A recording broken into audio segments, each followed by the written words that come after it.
Magandang gabi po sa ating lahat. Finally, after some time, mapapalabas at mapapakita ko na sa inyong lahat yung ginawa po namin pelikula na Out of Order.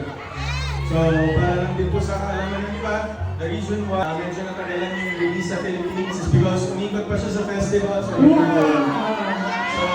nag-premiere kami sa Danang Vietnam. First quarter of the year, and right now by November po, it's also one of the finalists for Jack and Film Festival in Mumbai, India. And I think many more. So far, maraming interested na festivals all over the world ang hihingi ng screening for our film. Pero right now, finally, mas excited ako kasi makikita na ito ng mga kababayan ko. And I just can't hide my excitement and my appreciation. Because this is my first directorial job. Everything that you're going to be able to see sa pelikulang to came from stock knowledge from all the directors I work with, from all the actors that I work with, and I'm just so grateful. Makakapagkwento na naman tayo ng isang storya na napapanahon sa nangyayari ngayon. So, thank you. Without further ado, maraming salamat. I hope you enjoyed the film. This is gonna be out 5 days from now, only on Netflix. October 2 po, Out of Order. Maraming salamat.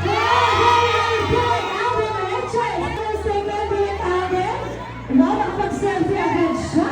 Nagbabalik ka muna. Ang voice of cast, Miss Jayce, Helen Manalo, Miss Yaya Avila. Tabi-tabi lang tayo. Friendships, okay. Para kasya ang ating cast.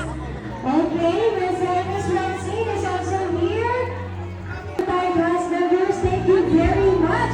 Again, itag nyo sila sa kanilang social media accounts. Let's help make this trend. Hashtag Out of Order Movie and hashtag Out of Order Premiere. Again, October 2 na po in cinemas, Netflix, on Netflix only, okay, available na po ang Out of Order.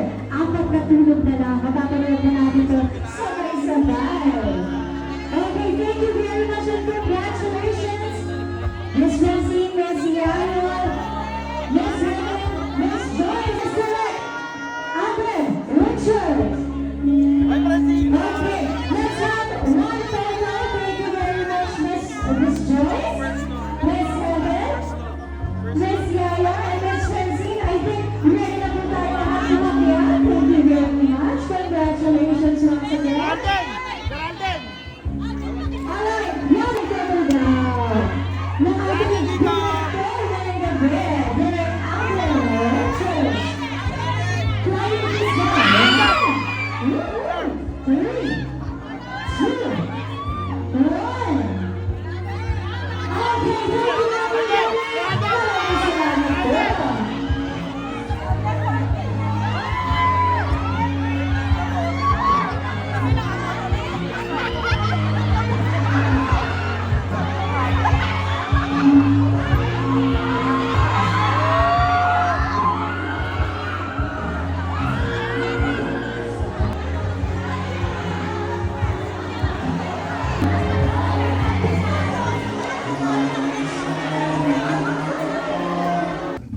There's Emma of Jimmy Entertainment. Up next, we have CJ Bond of CJ Says Vlog.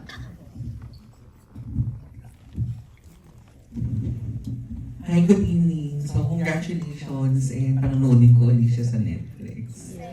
So, my question is for Joyce and Nico. So, ano yung masasabi niyo na parang kayo yung bagong dynamic duo sa movie na to?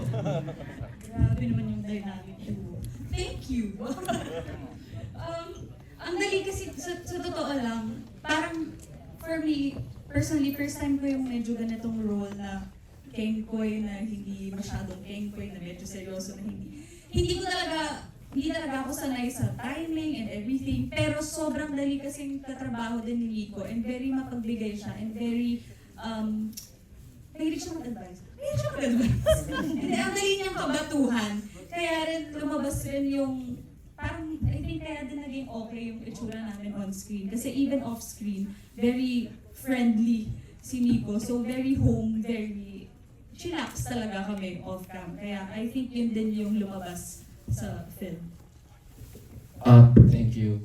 Ang masasabi ko lang, ako sure na nandun ako sa part 2.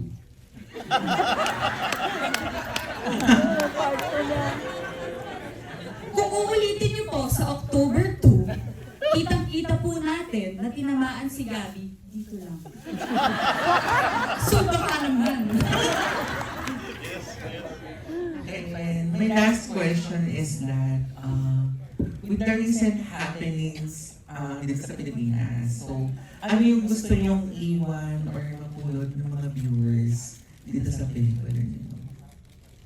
Ayun po, I'll answer on behalf of the whole cast na. So, because kami pong mga producers at mga creators, actually when you say creators, lahat yan lahat ng elemento, the producers, the directors, the writers, the actors, the staff and crew, everyone that's part of the production are creators. Naniniwala po kasi kami na binigyan po kami ng ganitong platform para makapaghatid ng mensahe palagi sa aming mga manunood. Binigyan kami ng talent, binigyan kami ng recognition ng mga sumusuporta sa amin because naniniwala sila na dito sa platform kung nasan kami, makakapaghatid kami ng mensahe sa mga napapanahong pangyayari sa buhay ng mga tao. Regardless kung sa pangkalahatan ba to or personal man. So with this film, with all the films actually, all of us here, we have created a lot of films and a lot of projects already. We wanted to send a message that sa buhay natin, regardless of what's happening around us, there's always a light at the end of the tunnel. Everything is fleeting, everything is temporary. So whatever we're experiencing right now will pass. Diba nga, yung sabi sa saying, this too shall pass.